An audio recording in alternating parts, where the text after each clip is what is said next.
Here we are, the off season edition.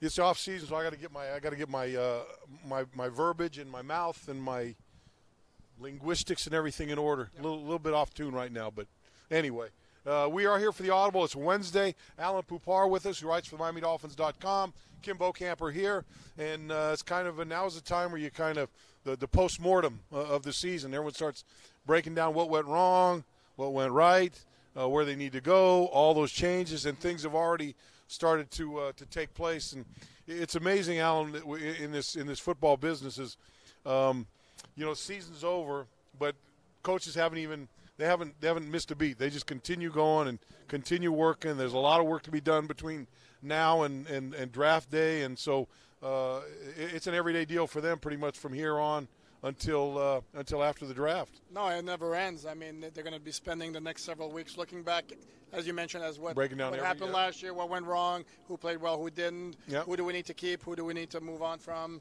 what players do we need to target, and it never ends. It never ends. Speaking of that, they've parted ways with three players so far. Lawrence Timmons won't be back. Jawan James was not extended his fifth-year contract, and Julius Thomas. Surprised by any of those moves? No, can't say. Again, if you look at the dollars and what they got for that amount of money, can't say any of those is a major surprise. So I saw the number. I was looking for it before we went in the air.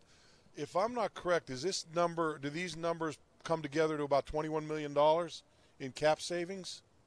That sounds about right. I know Jawan's 50-year option number was 9.4. Timmons, not sure. Julius Thomas may have been in the $6 million range. Because Timmons had a 2-year guaranteed deal, but then when he went AWOL, that took the guarantee off the deal, which allowed them to step away from his contract, which I believe was somewhere $5-6 million, somewhere in that ballpark, and Julius was probably somewhere in that same boat, so somewhere around there, right? It became unguaranteed. And the thing with Timmons, too, is once he got back, he played really, really well for the first few weeks, and then his production really disappeared. And then in the last couple of weeks, kind of showed up a little bit after that, but really it was the first couple of weeks you thought, wow, this guy's really exactly what we expected, everything that was advertised, making plays, and then he just kind of fell off the face of the map. So the other thing the Dolphins have done, they signed future contracts for 8 players. These players run the practice squad. Tevez Calhoun, cornerback, quarterback Brandon Doughty. Any surprise with Brandon Doughty, or it's just another chance for them to look at him and see if he can move on? Now, here's a guy who you had on the practice squad all year last year. You go on and get David Fales as your third-string guy to back up Matt Moore and Jay Cutler, and kind of made you think that maybe Brandon Doughty was kind of off their screen a little bit, but here he is back again. Well, I think they see enough in him to bring him back and to see maybe is this a year where he's going to make that leap and really process things quicker if that's the issue with him. I'm not quite sure. Obviously, there's something missing for the Dolphins not to have trusted him. But obviously, again, they see something in him that it's worth a shot. And, again, there is no downside to bringing him back. Yeah, right.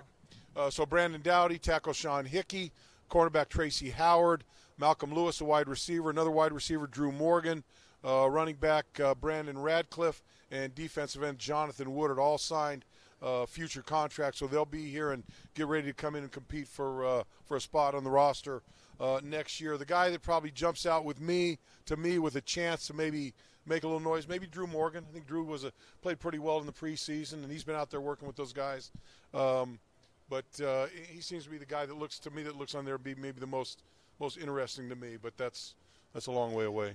Yeah, and again, these are guys who were on the practice squad last year, so we need to temper our expectations when it comes to any of them. To me, the one who might be interesting is Tracy Howard, the former UM player.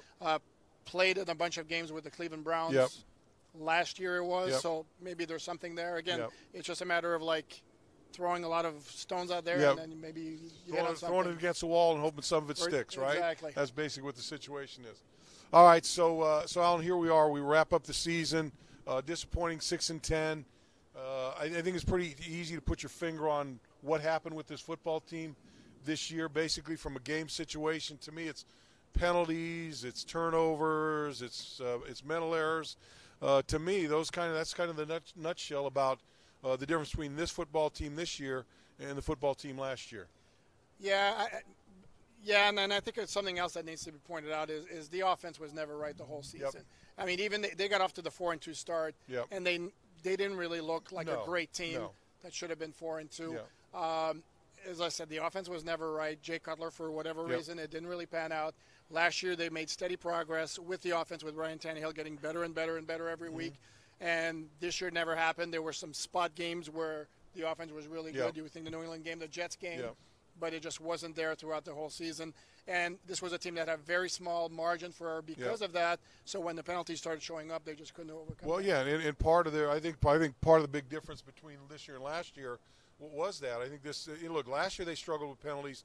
This year they struggled with penalties, but there were so many pre-snap penalties, so many, and so many plays that moved the chains that got called back for holdings and those types of things that helped this football team. It just seems to me, Alan, I was talking about on the show the other day with John Congemi here, it just seemed like offensively this football, and really the entire football team, was fighting an uphill battle all year long. Even as you said, they got off to record-wise, got off to a pretty good start, but you knew that you're looking at that team going, hey, they didn't play like they're not playing like a 4-2 football team. They kind of smoke and mirrored their way through a 4-2 start, and then things really caught up with them. And all season they're playing catch-up after that. And it seemed like every game they were playing catch-up, where this offense never really had a chance to be the offense they wanted to be. They had to be, they're playing from behind by 14 points or 17 or whatever. And defensively, they couldn't pin their ears back because now they could run play action and do all those different types of things. So I think all those things, the turnovers, the penalties, all combined to really kind of tear the guts out of the offense and the defense this year. Yeah, and again, we mentioned the fact that it seemed like every game they were behind, it's 7-0, it's 14-0, it's 10-3, it's 7-3, and that affects so many other facets of the game.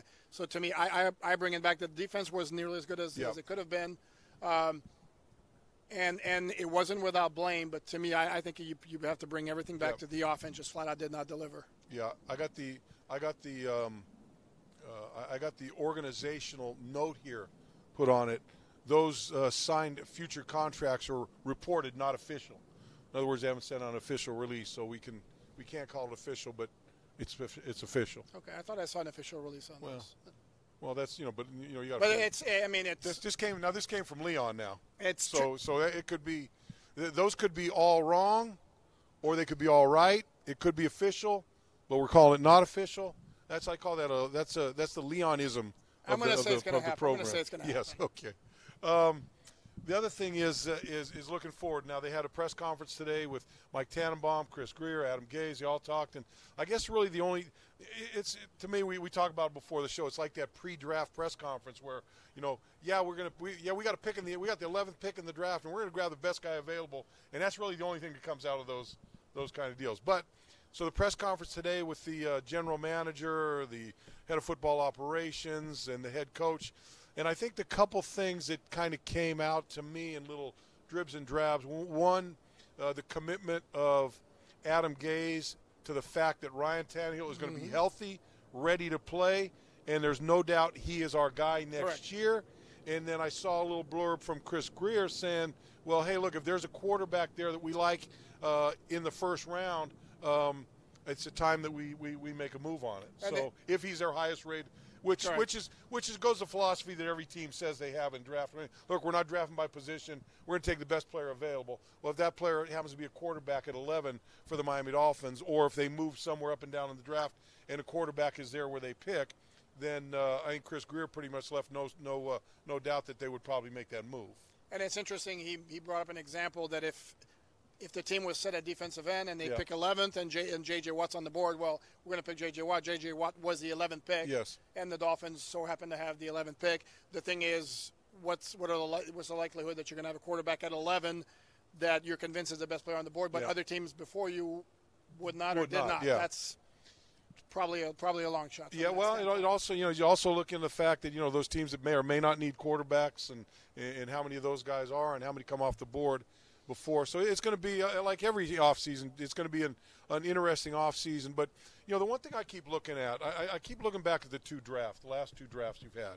And, in 2016, you get Tunsil, you get Xavier Howard, you get Kenyon Drake, and you get Jakeem Grant. All those guys were impact players in this team. Now, Tunsil, I think you'd like to see him step up his game to another degree. Carew was another guy that came in that draft. And really, this was a year – I think this was an important year for him to show what he could do and really kind of didn't make much happen with his opportunities there. But he's another guy that came out of the draft. Then you go to 2017, you look at Charles Harris, you look at Devin Gottschall, you look at Vincent Taylor, Cordray Tankersley, Isaac Asiata, who was on the practice squad. I mean, not on the practice squad, but inactive every game. Still waiting to see what his situation is. But you can also throw in there Jesse Davis, Chase Allen, two free agents that came to your team, and both started for a good part of the season. And I think of the two, I think Jesse Davis is a guy you look at and say, this guy's pretty much got him a spot somewhere in that offensive line next year with the move of Juwan James. Maybe he's your right tackle. Maybe he fills one of the guard positions. But I think that going into this offseason, I would assume that the Dolphins feel like he's going to be one of their starting offensive linemen next year. One would think. I mean, he's done enough. The big question now is, he going to be right guard or right tackle? Because, I mean, he was pretty solid at both spots. Yep. So obviously it depends on what else they do along the line to go with him. Yeah, but I mean, as we're sitting here right now, because look, if they draft an offensive tackle or an offensive guard with their first pick in the draft with the 11th pick, then it's certainly going to make a difference as to where Jesse Davis fits in there. No question. He certainly is. He certainly at this moment right now, I think, is pretty much got his arms wrapped around one of those positions. No question. And I want to go back to Tunsil because you mentioned him. And to me, looking ahead to 2018, that's a key guy right there. No he needs to become a complete stud at left tackle, which he wasn't. Yeah, he's got to be. You know what?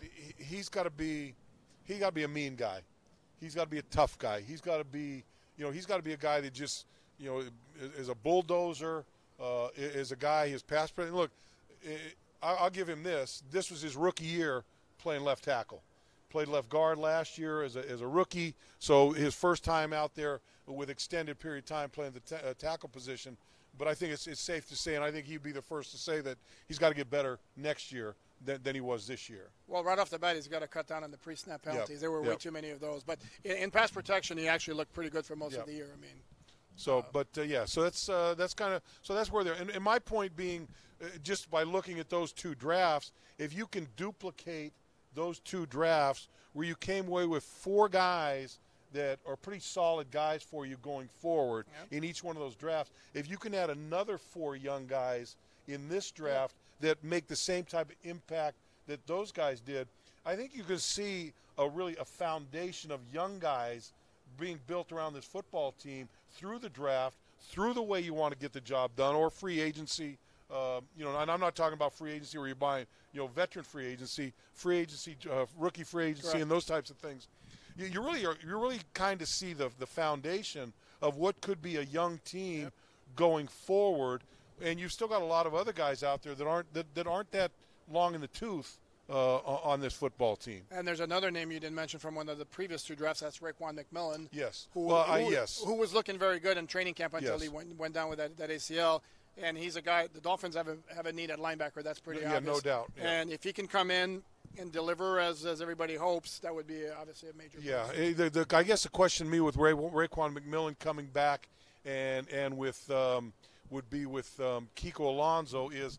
Do they toy with those guys inside outside? Because I think most people probably would look back and say, Kiko probably played better last year inside than he did outside year. And I was a guy I was like, hey, Kiko in space to me I thought would be a better situation for him. Yeah. But and mainly his problem it was coverage situations. But that's this a football team that if one thing they've got to do during the off season is if there's one thing they've got to do defensively during the offseason, they've got to figure out how to stop tight ends. Oh, yeah. They've got to figure out how to get their coverage geared to the point where the tight ends just don't run free with them, because it's just been every time you play pedestrian tight ends and they're making big plays against you. Yeah, and then you could go down the list of guys who hurt the Dolphins at tight end. I mean, Cook, Charles Clay, Gronkowski. Gronk, all those guys, So week in, week out. So that kind of fits in with McMillan and Kiko and where they go, because Kiko's coming back, and then with Timmons gone, you got to find somebody in that other spot there. Maybe that's your first round pick right there. Yeah. Well, look, I've already kind of put my pick choices are, and you can kind of shift them in orders. Would be quarterback, tight end, linebacker, offensive lineman, in particular a guard. And to me, you could juxtapose those just about any way you want in those top four spots. I think would be kind of what you need. Let's go ahead and get some. Let's go ahead and get some questions on here, Alan. What do you say? Sure. Duke Dennis always gets in here. Hey, Bo, are you comfortable with the secondary headed into next season? Well, look. Obviously, you always want every unit to get better each and every year. I'd like to see him get a little bit better. I'd like to see him be a little bit more effective when it comes to taking the ball away. But from a personnel standpoint, where I think Xavier certainly in that last quarter of the season has proven that he can be a big-time cornerback, especially in man-to-man situations. With TJ and with Rashad at their safety position, I think you're pretty well set there, obviously. And then with Tank and Tony Lippett coming back and Bobby McCain, what he did, you've got some guys there that can compete at that other cornerback spot, which I don't think makes it. I don't think that spot is high priority for the Dolphins going into next season. Now, I think they talked earlier about. I think Matt Burke in one of his press conferences said they like to find that kind of tweener linebacker safety guy that can cover some tight ends and kind of resolve some of that tight end situation. I don't know if TJ they try to bulk. I don't know if they try to bulk him up a little bit, maybe get him to where he can be kind of a hybrid type of a guy and handle some of that chore. But so there may be some changes in the secondary, but it certainly isn't high on my priority list going into this offseason. No, I think they're very solid, and I'll take you a step further. When you mentioned Howard, you said he played well down the stretch. I would suggest he played well the entire season. There was a stretch where he was getting box stopped by players. He didn't get a position, or he didn't turn his head around quickly enough where he wasn't playing the ball well down the stretch. That became a non-factor, and I thought he was a complete stud in the last, let's say, 6 weeks. I think Tankersley showed a lot of promise. He was a rookie. Then he got hurt. That slowed his development. He's an intriguing guy to me. Bobby McCain, I thought, had a very good year. To me, the key for the secondary next year is going to be McDonald and Rashad, how they play together. Again, McDonald this year didn't play until the ninth game. That makes a difference. And you figure both of those guys going through a training camp together, going through the preseason together, not having, hopefully we don't have anybody suspended, either one of those two guys suspended or missing for whatever reason, injury-wise or whatever. You got to think they're just going to get better playing together. And one thing I like about them, they can play a deep safety with either one of them. They can play either one of them at the line of scrimmage. They both run support guys. So yeah, I'm safety-wise or secondary-wise, I'm feeling pretty good about that. Here's another one. Hey, guys, would you accept the Patriots winning the Super Bowl knowing that Brady would retire or Patriots lose the Super Bowl? So this is a hypothetical, interesting question. Hey, guys, would you accept the Patriots winning the Super Bowl knowing that Brady would retire or the Patriots lose the Super Bowl knowing Brady will be back for another season? Well, I can tell you this. I don't give a crap who wins the Super Bowl. If this team's not in it, I could care less who wins the Super Bowl. So if the Patriots win another Super Bowl, I don't give a damn. So if they win a Super Bowl and Brady retires, I would take that scenario in a bat of an eye. Changes the AFC East picture a little bit, doesn't it? And it makes you wonder, because I think there's a probably growing thought out there, which is just kind of floating around, is that when Brady retires, Belichick may follow him out the door, knowing that, hey, I got a little reclamation project I got to do now, and I don't have my but I don't think that guy's going anywhere for at least 2 or 3 more years. Doesn't sound like it. Unless he gets some major injury. But that guy just, it's amazing to me. What's he been in? 18 years now? 17 years? 99, 18 years. I think when you look at the franchise quarterbacks going back probably at about the time of Dan Marino, or maybe just a little before Dan Marino, especially when all the rules have come into the game to protect the quarterbacks. You're a franchise quarterback. You're going to play 15 years in this league because they're going to ride you until they're going to tape you up and they're going to keep you out there as much as you can because they know how hard it is to find those guys. But here's a guy that's going 18 years and really looks like he's going to be a 20-year guy in the league because his game If you can see a sign of his game going backwards, then let me know about it, because I certainly haven't seen it over the last few years. No, he's going to win the MVP. I mean, Yes, it's not a player in decline. No, it's remarkable, and he's had knee operations, he's had this, but he just looks healthy. He looks fit. He looks maybe that diet and good living, maybe living in a mansion, in 20 different places around the world, or does a guy good. But here's the thing: maybe he wins a Super Bowl this year, and he's thinking to himself, yeah. I mean, what more? What more can I do? Yeah. I mean, yeah, but the guy just and I agree with that. But this guy, he just continues to be ultra competitive.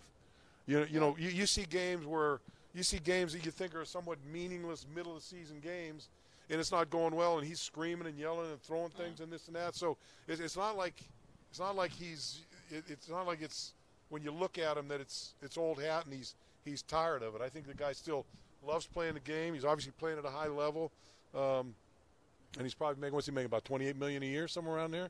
20-something million. Doing okay, he's doing fine. So and his wife's doing okay. Yeah, but so more. No, people don't. That kind of money coming in, people aren't so quick to walk away from it. But yeah, I think he's going to be around for at least a couple more years. New Breed 211 from Periscope. What do you think about picking tight end in the first or an O-line in the second round? I could go. If you get a tight end or an offensive line in the first round and the other in the second round, I'd be just as happy with that. If there's from the very little research I've done, I don't believe I've read or heard that there's a stud tight end coming out. I keep going. Well, let's look at Stanford. They've been spitting tight ends out for the last half a dozen years, but evidently it's a drought for them this year. But that's it. I think this thing. I agree with you. Tight end. You don't see that guy out there that jumps out and says, this is a guy you got to take in the top 15 picks in the draft. I will throw out a name, though, that apparently the word out of Seattle is that Jimmy Graham's not coming back to the team. Yeah. Wouldn't mind seeing him down here myself. Yeah, I don't know about that. You know what? I'll take it. Fine. They need a down the field. I understand that, but how many years has he been in the league? And his production fell off up in Seattle. And scored a lot of touchdowns. Scored a lot of touchdowns. Understand that, but I don't know. I just see the second coming of Julius Thomas there. And not against Julius Thomas, but you bring an old guy that's going to let me get 1 or 2 more years in the league. We saw it with Mario Williams. We saw it with Julius Thomas. Let's check out. I've seen about enough of that kind of stuff. I'd rather get a young guy that you got some growth with. Than, if there's somebody available of that ilk, absolutely. I'm with you on that. If you go through and you don't find a guy anywhere in the draft and you come out with and you sign him, then so be it. But I'm kind of over the guys that come out with 1 or 2 more years, and you kind of get the feeling when you see them here, they're like, another contract. Let me make this money and let me move on south, right? You're kind of bitter on that Julius Thomas move, aren't you? No. It was a good shot to give it. Didn't cost him a whole lot. What about Mario Williams last year? Correct. Same thing, right? So I'm not talking about particular guys. I'm talking about guys that are at the end of their career, and they didn't play so well at the last place they were at, but you think maybe we can get them for a year or two and get them juiced up again, and you give them a nice contract, and they come and they just don't live up. They don't play up to the potential or what you expected. Now, Adam Gase all year was saying, hey, he did everything I asked him to do. Yeah. We must not ask him to do much, but in one way or another. But anyway, it's that ilk. It's that, and I don't care if it was an offensive guard. I don't care if it was a linebacker. I don't care. Well, you throw Lawrence Timmons in the same boat. Absolutely, no question. So these guys that are at the end of their career, let me get that last stop and that last paycheck. I'm a little sour on those guys. Okay, no matter what position they are, no matter what team they play for, no matter who. I just maybe I'm bitter because I wanted to get that one free year. Yeah, that sounds like it. Jimmy Graham is 31 years old. Coach Shula's a little smart, and he said, no, you ain't going to come and steal money from us. Get out of here.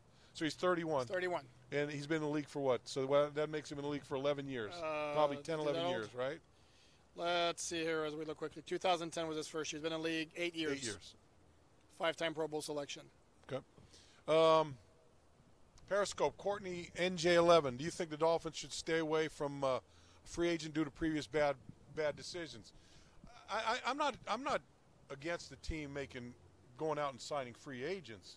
I think like most everybody, I think that And I think we've seen this group here shy away from going out and spending that big money on that big time free agent, and then not being able to go and fill the rest of your roster.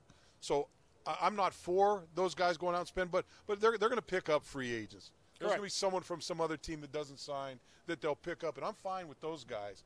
But I'm also 100% into the whole. Let's not break the bank on somebody. Unless Tom Brady wants to come down here and finish his career, or Aaron Rodgers, or somebody like that. You just said you didn't want anybody coming here for their last year of their career. But we just you talked would make about an exception for Tom Brady. I would make an exception for Tom Brady. Okay. Would you? Sure. Yeah. But that wasn't my original premise. That was your premise.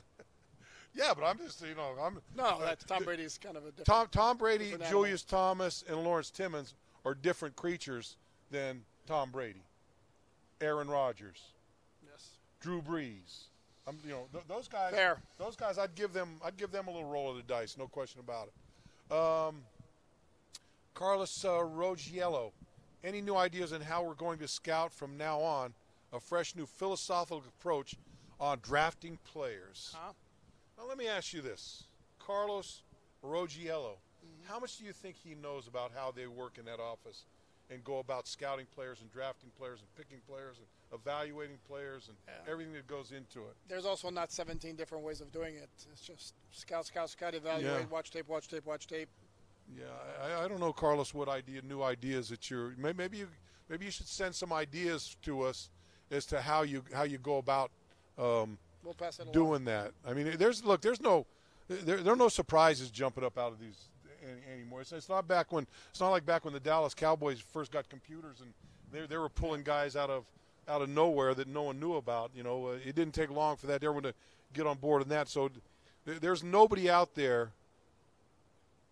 There's nobody out there that every team in this league doesn't know about and have an opinion on. Correct. One way or another. Now, one team may have one opinion, another team may have another opinion. Well, they all know everybody that's in they know everyone that's in the fishbowl, and they know exactly what they're all about. So I don't know what else you want them to do when it comes to scouting. And there will always be hits and misses. I mean, look, Tom Brady was 199th player pick. So look at Zach Thomas, the 5th round. I mean, look, you go on and on and on. John Randall didn't get picked, and he's in the Pro Bowl right now. I mean, in the Hall of Fame. So it's for as much money, as much time, and as much effort they put into drafting players, it's still an inexact science. Correct. And it's always going to be that way.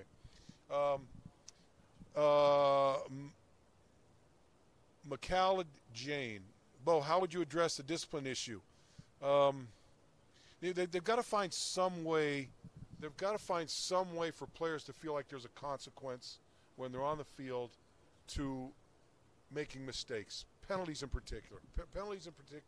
To me, they're an easy fix. But they haven't fixed it in 2 years. They got officials out there every single practice. But I keep going back to, and I hate to keep going back, but I had one coach in this league, and it was Don Shula. And so at the NFL level, that's all I know. And I know this: 3rd and 10, you complete a pass for 15 yards for a first down, and you get caught holding. You don't want to come over to the sideline and hear from Don Shula. No. You'd rather go to the other sideline. You don't want to hear. And so, but that's old school. That's Paul Brown. That's Chuck Knox. That's Don Shula. That's Tom Landry. That's the old school of coaches. I don't know if coaches can be that. I don't know if they can be that tough on these players now because of free agency and the ability of these guys to come and go, I'm not going to – guy yells at me too much, I'm going to go somewhere else. But holding also to me is not really a discipline issue. If you want to talk pre-snap penalties where you're not focused enough, okay, fine. Or you jump offside on a 4th and 3 punting situation. That's one thing. And in that case, pretty much the only recourse you have is the guy, the guy's not going to play. Look, there's also discipline in that. Look, I was watching the Alabama game the other day, and one of their cornerbacks, guy goes a little swing pass, comes up, and he's got to make the tackle, and the guy gets square, breaks down with his feet apart, chopping his feet, so whatever way this go, and he makes the play. Holding is the same thing. You got to get your body in front of guys. and if you got guys that aren't disciplined enough to get their body in front and they're kind of reaching out, then it's all part of the same thing. It's all part of the same. Is that discipline or is that talent, though? I mean, because a lot of the holding penalties occur when you're beat on a play. I'll put it to you this way: if you've never seen the guy do it one time, then it's talent. Okay. If you see the guy do it more times than not, but then in a game situation, then you're playing Cleveland, and all of a sudden the guy's just kind of reaching and leaning, then yeah, it is a discipline situation. Instead, you guys just say, look, I'm not, it's an effort. It's all those types of things. But see, to me, I come from the perspective that a lot of those holding penalties, pass interference, or all that is because you're beat on a play. Yeah. And on that play, you didn't do something physically correctly, as opposed to having a mental mistake. But there's, there's some of each. Yeah. Look, technique and all those things too, to me, are a form of discipline. You got to be disciplined to do them. You got to be disciplined to make yourself do it when you don't feel like doing it. So that's. But the only way you can address it basically is you don't give that guy as many snaps. But if it's, for example, Ndamukong Suh, who's a fabulous player, but has got a nasty habit of jumping offside, what, are you going to bench Ndamukong Suh? No. I mean, that's unfortunately you keep pounding into him. You can Ndamukong Suh, and you can flip over to the offensive side and look at Jarvis Landry. Okay. Jarvis comes with, he's, certainly one of the guy who kind of stirs that offense, and emotionally one of your guys. He's a guy you want on the field all the time, but there are times where he's going to put you in a bad situation with penalties and types of things that are easily. Those to me are a lack of discipline. Some of those are lack of discipline. What we saw Sunday in the end zone was lack of discipline. That was bad. Right. Bad. So, but here's the thing: is because I was hearing on the radio today a big discussion about Jarvis and his temperament and all that. Yep. He's a tough case because what makes Jarvis Landry a special player? That's what he plays with such incredible passion and fire. That intensity, the intensity is what makes him the player he is, and that intensity makes him the guy that goes off the handle. Okay.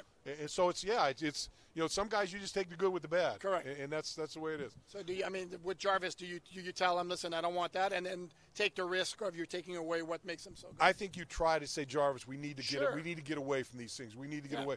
But the last thing you want to do is see the guy playing half. You don't want a half of Jarvis Landry on the field. You want everything Jarvis Landry gets you on the field. And unfortunately, I think through Jarvis's career. Look, I've been on the sideline with Jarvis, and I've looked in his eyes. That guy gets into a dark place. Oh, man. Absolutely. He's focused. It is what it is. I think that Jarvis is going to be that guy his entire career. Sure. You'll hope that he just can minimize it a little bit. Agreed. King Edlin, Periscope, we're going to wrap it up with him. Bobby McCain gets the most improved for me this year. I like that. Bobby McCain, I think, probably improved as much as anybody on this football team, but I don't think you can overlook Kenyon Drake. And what he did, his improvement, the more he got to play in this offense. Yeah, I'd give my vote to Bobby McCain. The difference, and I agree with you with Kenyon Drake, is the thing with Drake is last year he just didn't get the opportunities because the talent was always there. Whereas Bobby McCain played a lot last year, and this year his game came up big time. Yeah, leaps and bounds. I mean, he going into the season, or for most of the season, you figure he's an inside cover guy. Mm-hmm. He proved that he can be an outside corner and do a good job out there too. So yeah, I could go either way with those two guys. So anyway, Alan, that's it, man. Been a pleasure, my man. Always. All right, you can catch Alan's stuff. You still? How often do you post now on Dolphins.com? Pretty much every day. Pretty much every day through the off season. Like today, I have two things. Yeah. So today you had going to be tough digging stuff out of the ground here for a couple weeks, right? Well, we analyzed the press conference. There you go. For 2 weeks? Pretty much. Okay. No, there'll be other stuff. Come on. All right, that's going to do it for the Audible today. We will be back on Friday. We sure what time we know? We have any idea, or are we just guessing? We're going to be on Friday at some point, so go ahead and keep an eye out for us, and we'll pop up somewhere there on your device one way or another. For Alain Poupart, I'm Kim Bokamper. We'll see you guys on Friday. Take care.